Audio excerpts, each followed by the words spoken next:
A bill to modernize New Hampshire's public pension system gets a hearing in the New Hampshire Senate, coming up in the cloakroom.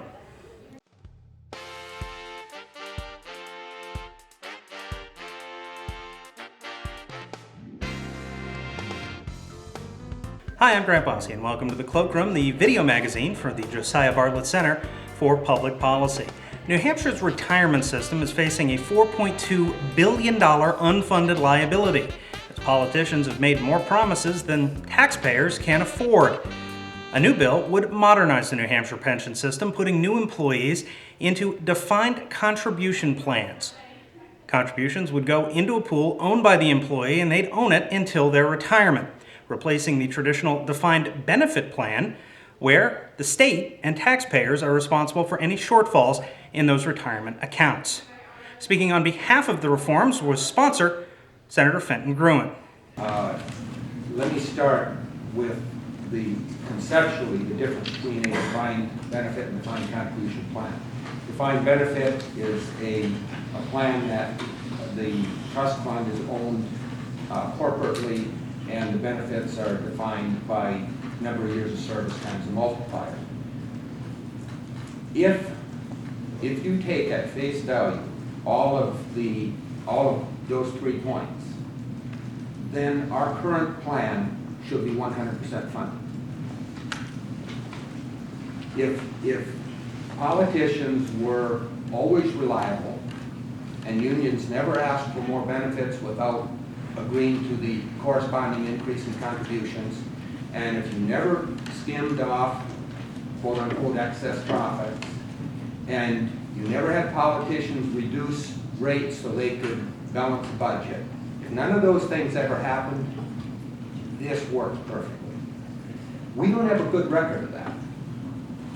So, hence, a plan that should be 100% funded could be 100% funded if those things hadn't happened, has a $4.2 billion, not $1.2 billion liability, a $4.2 billion projected to go to almost $5 billion. Now, in my books, there's a bigger risk at $5 billion than $1.2 billion. So that's that side of it. Now, is the $1.2 billion a legitimate concern? Yes, it is. Josiah Bartlett Center policy analyst Joshua Elliott-Traficante has been studying the New Hampshire retirement system shortfall and how defined contribution plans could pay for themselves. The pension system as it's currently structured has some serious weaknesses. Granted, the system saw $1 billion in investment income over the past year, and I'm sure many of those who are opposed to this bill will tell. However, that is only looking at half the story.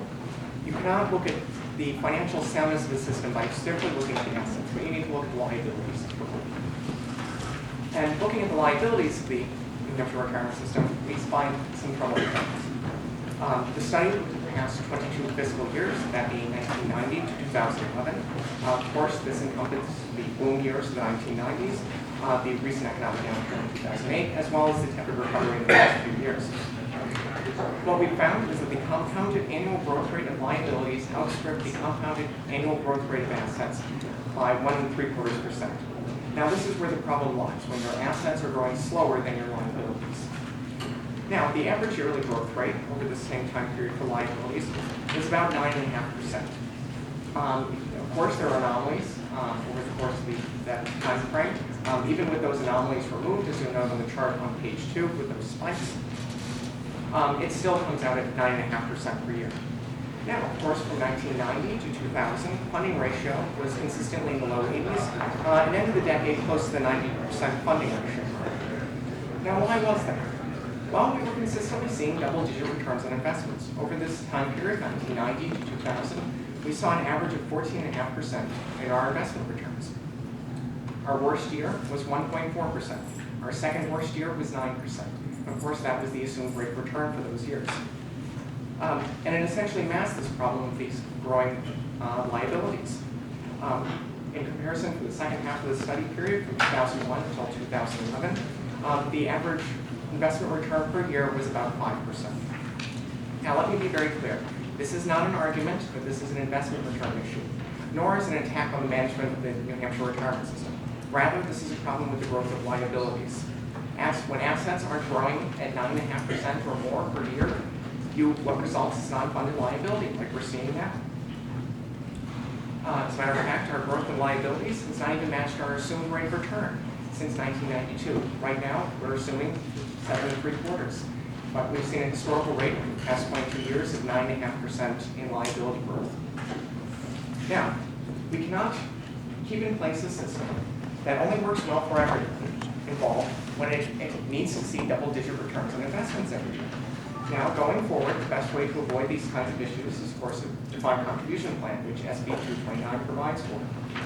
I know a number of people have already testified, have already spoken to the advantages of a defined contribution plan, so I'll be brief. Going forward, there are no new unfunded liabilities. Once that money is deposited into the employee's account, it is theirs. There are no legislative actions can change that. There's also budget certainty. Going forward, obviously, we'll still account for the unfunded liability for the old DB portion of the system. Other states have done this. For example, Alaska currently has built into their employer rates across both systems to account for that shortfall. Going forward, once towns, counties, cities, and the state know that they have a set retirement contribution they need to make, it's much easier to plan going forward, hiring more police officers, firefighters, teachers, and giving them better salaries. The system also protects employees, again, from legislative action, or,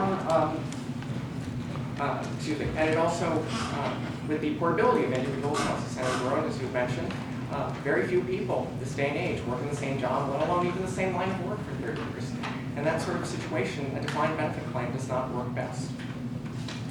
Defined contribution plans have been adopted in several other states across the country. Alaska for one, Utah more recently, but Michigan has had one since 1996. But what this shows is that not only is it possible to create and implement a defined contribution system that works for government employees, but that it does work and that can be done well. But New Hampshire's public employees are worried about a change to the 401k style pension plan. They say letting new workers keep their own retirement would make it more expensive for workers that stay in the old system.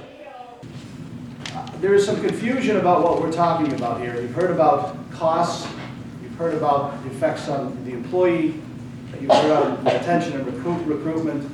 You've kind of heard about a whole bunch of stuff, including whose money is it?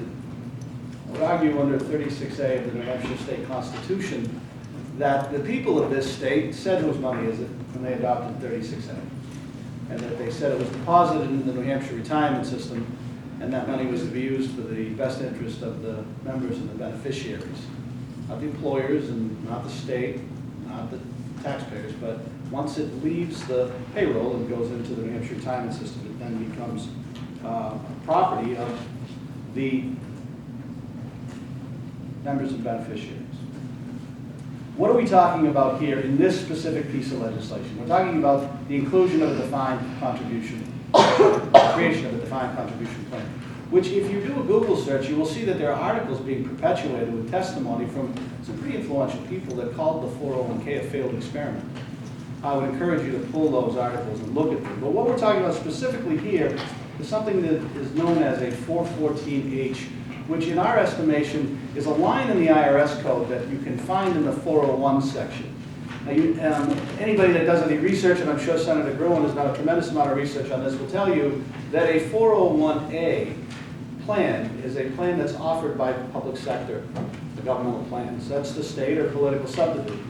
There is an arrangement within the 401A section that talks about 414H, which is the actual number of the section. And the 414H1 and 2 talks about an employer pickup plan.